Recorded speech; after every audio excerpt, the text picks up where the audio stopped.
kabrigada, pinangunahan ngayong araw ni Pangulong Ferdinand Marcos Jr. ang formal na pagbubukas ng kauna-unahang AI-ready hyperscale data center sa bansa. Ito po ang Vitro Santa Rosa Data Center.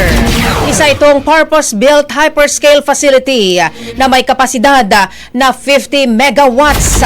Dinisenyo ito upang suportahan ang mga global technology leaders sa larangan ng cloud computing at artificial intelligence. Inaasahang magsisilbing sentro ang Vitro Santa Rosa ng data storage, processing at connectivity para sa mga negosyo at institusyon na nangangailangan ng malaking digital capacity.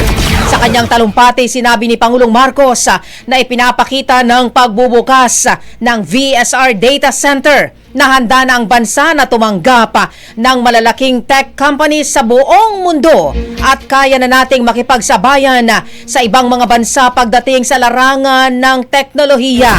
Ang Vitro, mga kabrigada, ay pagmamay-ari ng ICT Holding Company ng PLDT Group na may direktang koneksyon sa kanilang subsea cable network na umaabot sa Asia, Estados Unidos at Europa. Sa pagbubukas ng naturang pasilidad, tiwala ang Pangulo na mapagtitibay nito ang posisyon ng Pilipinas bilang pangunahing digital gateway sa buong mundo.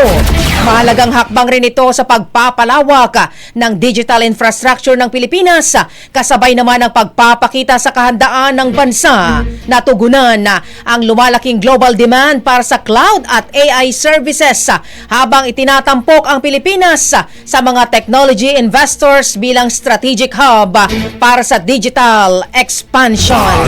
Bagong Brigada Balita Nationwide. Brigada Balita Nationwide. Ang bahaging ito ay hatid sa atin ng PowerCell Soya Coffee. Masarap araw-arawin.